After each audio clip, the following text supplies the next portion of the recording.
സ്പീക്കറും പ്രതിപക്ഷ നേതാവും തമ്മിലുള്ള പോരിൽ നിയമസഭ സ്തംഭിച്ചു. വാക്കൌട്ട് പ്രസംഗത്തിനിടെ സ്പീക്കർ ഇടപെട്ടതാണ് പ്രതിപക്ഷ നേതാവിനെ ചൊടിപ്പിച്ചത്. പ്രസംഗം തന്റെ അവകാശമാണെന്ന് പറഞ്ഞ വി ഡി സതീശൻ സ്പീക്കറുടെ ഇടപെടൽ മനഃപൂർവ്വമാണെന്നും വിമർശിച്ചു. ഇരുവരും തമ്മിലുള്ള വാക്പോര് ഭരണ പ്രതിപക്ഷാംഗങ്ങൾ ഏറ്റെടുത്തതോടെയാണ് സഭ തടസ്സപ്പെട്ടത്.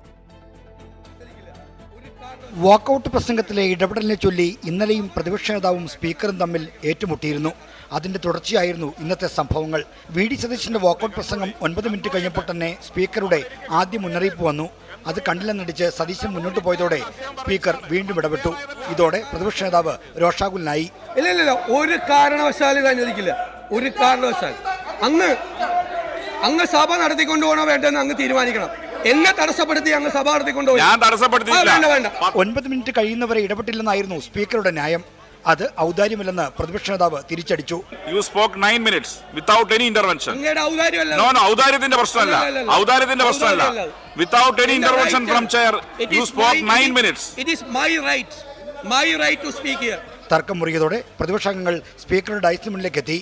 ഭരണപക്ഷവും ഇരിപ്പിടത്തിൽ നിന്നിറങ്ങി. പിന്നെ സഭയിൽ കണ്ടത് ഭരണ പ്രതിപക്ഷ വാക്പോര്. പാതിവില തട്ടിപ്പ് ഉൾപ്പെടെയുള്ള സബ്മിഷനുകൾ പ്രതിപക്ഷം ബഹിഷ്കരിച്ചു. ഇതോടെ നടപടികൾ വേഗത്തിൽ പൂർത്തിയാക്കി സഭ പിരിഞ്ഞു. പ്രകടനമായി പുറത്തേക്കെത്തിയ പ്രതിപക്ഷം സഭയ്ക്ക് പുറത്തും സ്പീക്കറെ രൂക്ഷമായി വിമർശിച്ചു. 24 തിരുവനന്തപുരം.